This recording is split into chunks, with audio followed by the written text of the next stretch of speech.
Olá, amigos do nosso Momento Redenção.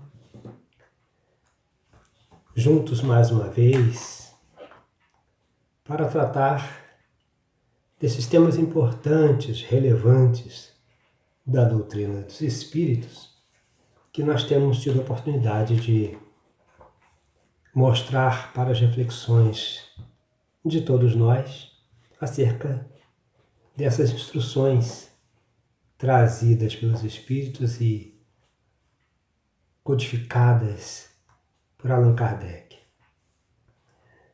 Nesta oportunidade, trazemos o livro Viagem Espírita em 1862, de Allan Kardec, da editora O Clarim. A tradução é do Wallace Leal Rodrigues. E neste livro, Obras Póstumas, há um capítulo que trata das instruções particulares dadas aos grupos em resposta a algumas questões propostas nessa viagem, nesse circuito de viagem que Kardec empreendeu visitando os grupos e as sociedades espíritas de então. E no item 6 dessas instruções particulares, ele vai tratar de algo extremamente interessante que nós vamos ver a seguir. Então inicia assim Allan Kardec nessas instruções, no item 6, com a seguinte proposição: há algo de mais pernicioso ao Espiritismo do que os ataques apaixonados dos seus adversários. É o que os pseudo-adeptos publicam em seu nome. Então ele vai falar dessa publicidade dada a obras nomeando-se como espíritas e que não correspondem efetivamente à lógica que a doutrina apresenta. Então, é o que os pseudo-adeptos publicam em seu nome. Ele aponta como algo mais pernicioso do que os ataques apaixonados dos adversários do Espiritismo. Segue o codificador. Certas publicações são simplesmente lamentáveis, uma vez que oferecem da doutrina espírita uma ideia falsa e a expõem ao ridículo. E talvez o mais grave, senhores e senhoras, é que nós ainda hoje temos isso, né? É de se perguntar, continua Kardec, por que Deus permite essas coisas e não esclarece todos os homens da mesma forma? Haverá algum meio de se remediar esse inconveniente que nos parece um dos maiores escolhos da doutrina? Esta questão, diz o codificador, é grave e exige algumas explicações. Eu diria de início que não há uma única ideia nova, sobretudo quando ela se reveste de real importância, que não encontra obstáculos. Então esse vamos dizer assim, é o comum no processo, né? É que uma ideia nova, as novas ideias são sempre, via de regra, são combatidas, né? Ninguém gosta do novo, a gente tem medo do novo. E quando ela se reveste de real importância, então, vai encontrar ainda mais obstáculos, né? Se por ser nova já se torna desagradável aos que a temem, imagina quando, além de nova, ela traz consistência, ela é consubstanciada. Então, os obstáculos ainda serão maiores. O próprio cristianismo foi ferido na pessoa de seu chefe fundador, Jesus, taxado de impostor. E seus primeiros apóstolos, seus propagadores, não depararam com detratores terríveis? Então, por que então o Espiritismo seria privilegiado? Veja, é interessante pensar nessas colocações de Kardec até aqui. Veja, é novo. Tudo que é novo assusta. O novo é desagradável para quem não quer mudança. Quando esse novo, então, é capaz de... tem bases sólidas, tem critérios que fazem tremer as bases do que está estabelecido até ali, mais obstáculos tenderá a encontrar. Mas não nos espantemos. Então, por isso que ele faz a pergunta, né?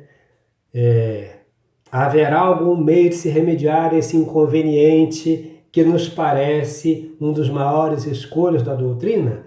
Aí ele vai dizer que, como qualquer ideia nova, ela vai ser combatida. E que a base que ela apresenta, então, fere ainda mais a suscetibilidade do que está estabelecido, né? Então, e ele vai nos lembrar que o próprio cristianismo ele sofreu também isso, como algo novo que surgia, mudando a sociedade, quebrando paradigmas e paradigmas e paradigmas, com algo absolutamente inovador. Por que, então, o Espiritismo seria privilegiado? Mas segue Kardec. Eu observaria em seguida que isto que vedes como um mal é verdadeiramente um bem. Para compreender este fato, é preciso olhar não para o presente, mas para o futuro. Porque quando vivemos a história, nós não temos como avaliá-la em toda a sua extensão, em todo o seu atingimento, né? Se nós pudermos usar essa palavra. Nós só vamos avaliar claramente lá na frente. É o futuro que nos mostra os ganhos e as dificuldades superadas. A humanidade é afligida por muitos males que a corroem e que têm sua origem no orgulho e no egoísmo. Olha os nossos dois companheiros constantes até agora. O orgulho, no orgulho e no egoísmo. Esperais curá-la instantaneamente? Crede que essas paixões que soberanamente reinam sobre ela se deixarão destronar facilmente? Ou seja, essas paixões, egoísmo e orgulho, que reinam sobre a humanidade, afligindo-a, podem ou serão facilmente destronadas da noite para o dia? Não. Elas ocultam a cabeça para morder aqueles que a vêm perturbar em sua tranquilidade. Tal é, não duvideis, a causa de certas oposições. A moral do Espiritismo não convém a toda a gente. Não ousando atacá-la, atacam a sua fonte. Então vão atacar os espíritos, a Kardec. É preciso fazer alguma coisa para tentar impedir que essa novidade avance. Então, a moral do Espiritismo não convém a toda a gente. Não ousando atacá-la, atacam a sua fonte. O Espiritismo realizou indubitavelmente milagres de reforma moral, mas supor que essa transformação pode ser súbita e universal seria desconhecer a humanidade. Então, mesmo o Espiritismo, que vem para e passo com o cristianismo do Cristo, ele não tem a pretensão de transformar-nos da noite para o dia. Veja que o Espiritismo realizou, indubitavelmente, milagres de reforma moral. Mas supor que essa transformação pode ser súbita e universal seria desconhecer a humanidade, que caminha a passos lentos, no ritmo que lhe é possível. Entre os próprios espíritas, há aqueles que, como eu disse, só veem do espiritismo a superfície, que não compreendem o seu fim essencial. Seja por incapacidade de julgamento, seja por orgulho, dele aceitam apenas o que os lisonjeia e recusam o que os humilha. Não é, pois, de admirar que alguns espíritas o aceitem de modo esdrúxulo, estranho. Isso pode ser desconfortante no presente. Porém, digo que não terá maiores consequências no futuro. Não terá maiores consequências sobre a doutrina. Perguntais por que Deus não impede os erros? E aí Kardec, mais uma vez de forma primorosa, perguntai-lhe por que não criou os homens perfeitos de imediato, em vez de confiar-lhes o trabalho e o mérito de se aperfeiçoarem. Por que não fez a criança já nascer adulta, dotada de raciocínio, esclarecida, em vez de deixá-la adquirir a experiência pela vivência? Porque a árvore só atinge o seu porte depois de longos anos de crescimento e o fruto só amadurece quando a estação propícia é chegada. Perguntai-lhe por que o cristianismo, que é sua lei e sua obra, sofreu tantas flutuações desde o seu nascimento. Porque tem permitido que os homens se sirvam do seu nome sagrado para cometer tantos abusos, tantos crimes e derramar tanto sangue. Nada se faz de um momento para o outro na natureza. Tudo caminha gradualmente conforme as imutáveis leis do Criador, e essas leis conduzem sempre ao objetivo que ele propôs. Especialmente pensando nesse trecho que acabamos de ler, de apresentar aos senhores e senhoras, é ver que Deus age pacientemente conosco, trazendo as mensagens na sazonalidade possível e esperando que o fruto amadureça tranquilamente, até que sejamos capazes de colhê-lo e nutrirmos-nos com ele.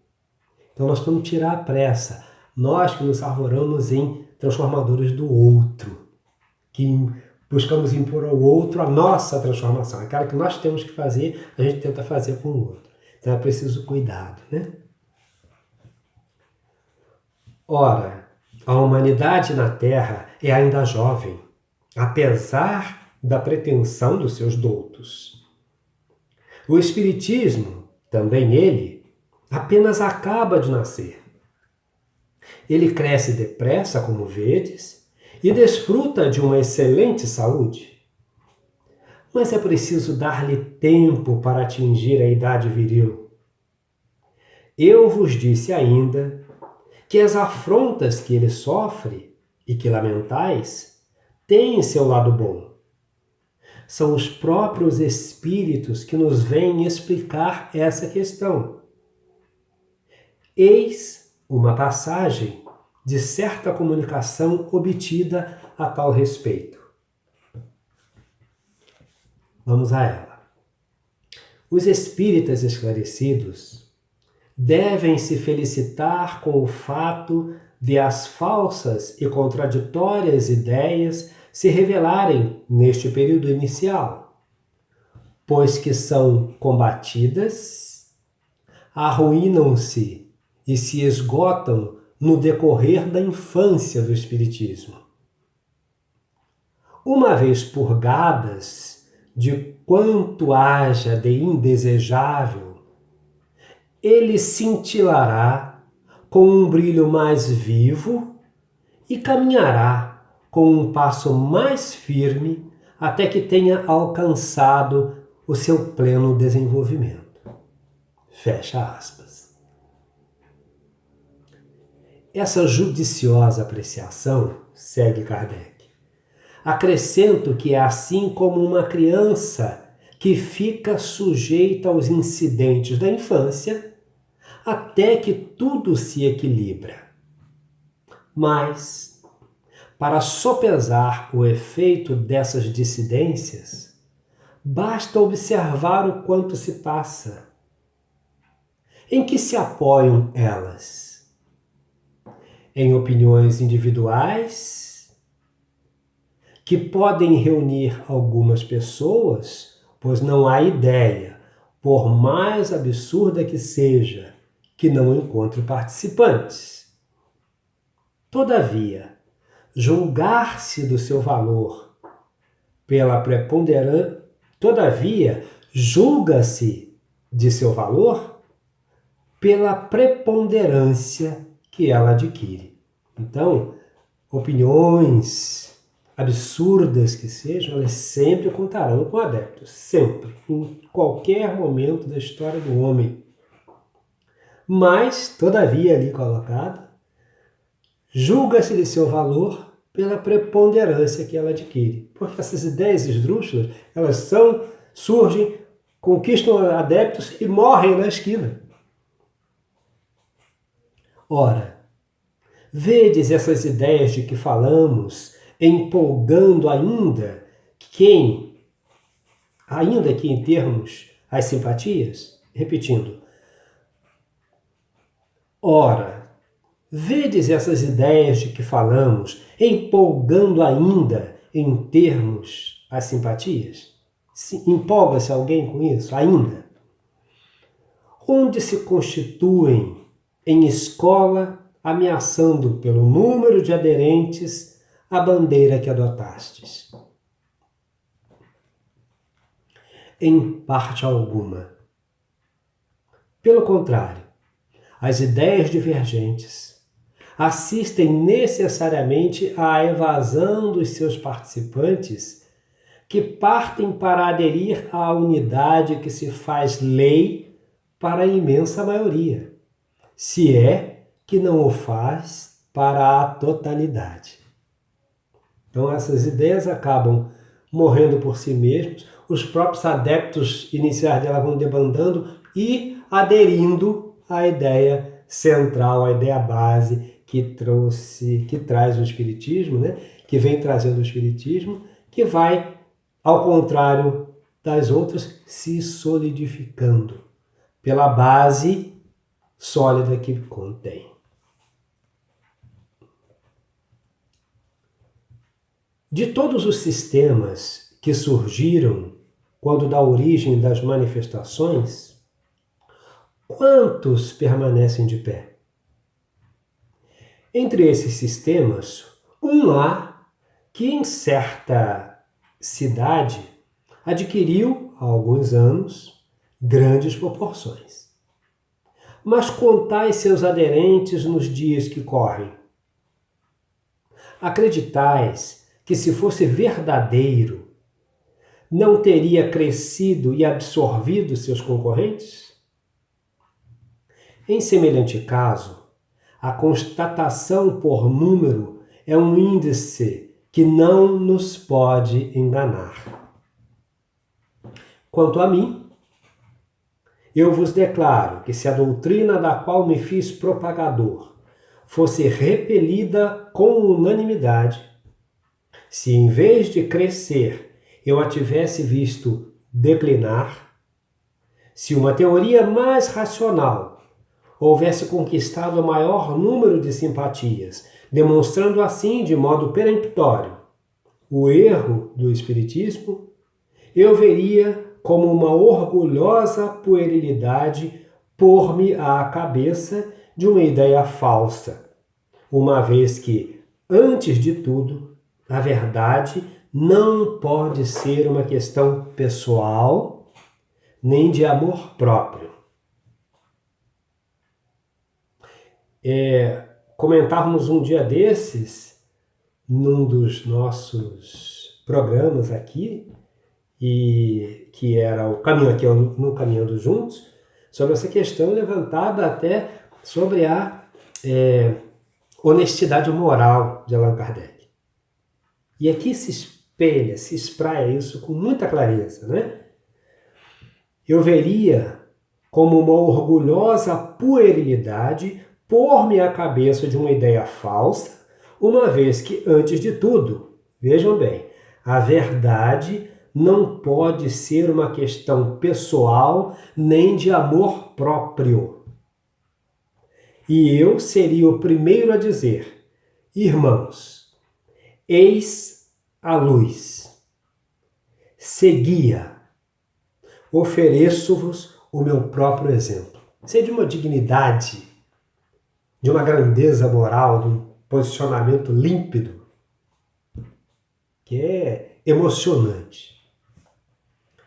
De resto, segue Kardec, o erro leva consigo quase sempre o seu remédio. E o seu reino, por outro lado, nunca é eterno. Cedo ou tarde, enceguecido por uns poucos sucessos efêmeros, faz-se vítima de uma espécie de vertigem e curva-se ante as aberrações que precipitam sua queda. Deplorais as excentricidades de certos escritos publicados sob a cobertura do Espiritismo. Pelo contrário, deveis abençoá-los, uma vez que por esses excessos mesmos que o erro se perde. O que é que vos choca nesses escritos? O que é que vos ocasiona repulsa e muitas vezes vos impede de lê-los até o fim? Exatamente o que fere violentamente o vosso bom senso. Se a falsidade das ideias não fosse bastante evidente, bastante chocante, talvez a elas mesmas vos deixaríeis prender, enquanto que os erros tão manifestos, ferindo-vos, constituíram-se em contraveneno. Então, elas já trazem em si o remédio, né?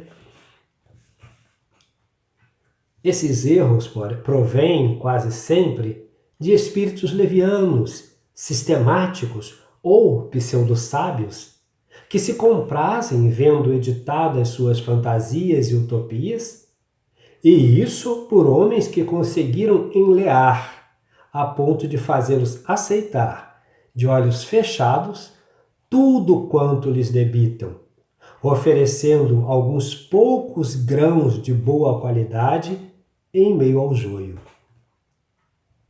Mas, como esses espíritos não possuem nem a verdadeira cultura, nem a verdadeira sabedoria, não conseguem manter por muito tempo o seu papel e a ignorância os trai. Deus permite que deixem escapar em suas comunicações erros tão grosseiros, coisas tão absurdas e mesmo tão ridículas, ideias nas quais as noções científicas mais vulgares são demonstradas com tamanha falsidade, que ao mesmo tempo destroem o sistema e o livro que o contém. Sem dúvida alguma, seria preferível que só fossem publicados bons livros. Mas embora tudo se passe de outra forma, é preciso que não temais para o futuro a influência dessas obras. Elas podem momentaneamente acender um fogo de palha, mas quando não se apoiam em uma lógica rigorosa, vede, ao fim de alguns anos, muitas vezes de alguns poucos meses, a que se reduziram. Para tais casos, as livrarias são um termômetro infalível. Isso me leva a dizer algumas palavras sobre as comunicações mediúnicas. A publicação tanto pode ser útil, se feita com discernimento, quanto perniciosa, em caso contrário. No número dessas comunicações, algumas há que, por muito boas que sejam, não interessam senão àqueles que as recebem e que pareceriam, aos olhos dos leitores estrangeiros, simples banalidades. Outras apenas têm interesse nas circunstâncias em que são transmitidas. Sem o conhecimento dos fatos a que se relacionam, surgem insignificantes aos olhos do observador. Todo esse inconveniente estaria circunscrito apenas aos bolsos dos editores. Todavia, ao lado disso, algumas há que são evidentemente nocivas, tanto por sua forma quanto por seu conteúdo, e que, sob nomes respeitáveis, logicamente apócrifos, revelam um contexto absurdo ou trivial, o que naturalmente se presta ao ridículo e oferece armas à crítica. Tudo se torna ainda pior quando, sob o manto desses mesmos nomes, formulam-se sistemas excêntricos ou grosseiras heresias científicas. Não haveria nenhum inconveniente em publicar-se essas espécies de comunicações se as fizessem acompanhar de comentários, seja para refutar os erros, seja para lembrar que constituem a expressão de uma opinião individual, da qual não se assume absolutamente a responsabilidade. Assim, talvez, revelassem um lado instrutivo, pondo a descoberto a que aberrações de ideias podem se entregar certos espíritos. Mas publicá-las pura e simplesmente, apresentá-las como expressão da verdade e garantir a autenticidade das assinaturas que o bom senso não pode admitir, nisso está o inconveniente. Então, é grave e séria nesse sentido. Kardec esclarece sobejamente, né? Quando se fala, se fosse, não haveria inconveniente se, ao publicar, se isentasse. Olha, essa opinião particular, eu penso assim, ou fulano pensa assim, eu não tenho responsabilidade sobre esse pensamento de quem de quem trouxe, de quem grifou essa ideia, né? Mas publicá-las pura e simplesmente, apresentá-las como expressão da verdade e garantir a autenticidade das assinaturas que o bom senso não pode admitir, é que é complicado, é absolutamente inconveniente. Segue Allan Kardec. Uma vez que os espíritos possuem livre-arbítrio e uma opinião sobre os homens e as coisas, compreender-se-á que a prudência e a conveniência mandam afastar esses perigos. No interesse da doutrina convém, pois, fazer uma escolha muito severa em semelhantes casos e pôr de lado, com cuidado, tudo quanto pode, por uma causa qualquer, produzir uma ruim impressão. É assim que o médium, conformando-se a esta regra, poderá apresentar uma compilação instrutiva capaz de atrair as atenções e ser lida com interesse.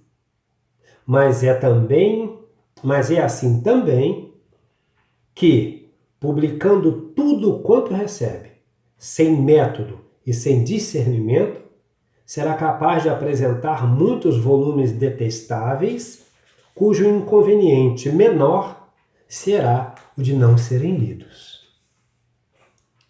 É preciso que se saiba, vai terminando Allan Kardec, que o espiritismo sério se faz patrono com alegria e apressoramento de toda obra realizada com critério, qualquer que seja o país de onde provém, mas que igualmente repudia todas as publicações excêntricas. Todos os espíritas de coração vigiam para que a doutrina não seja comprometida. Devem, pois, sem hesitação, denunciá-las, tanto mais porque se algumas delas são produtos da boa-fé, outras constituem trabalho dos próprios inimigos do espiritismo que visam desacreditá-lo e poder motivar acusações contra ele. Eis porque, repito, é necessário que saibamos distinguir aquilo que a doutrina espírita aceita daquilo que ela repudia.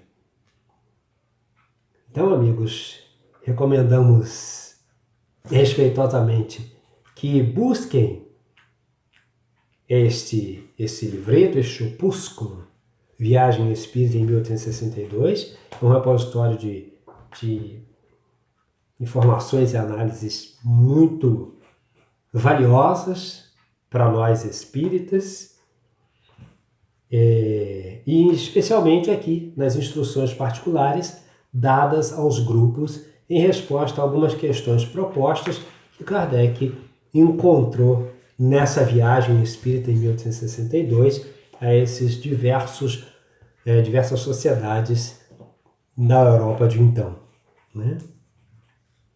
Muita paz a todos, que Jesus mantenha em seus lares e corações as energias harmoniosas e equilibrantes para cada um de nós. Graças a Deus.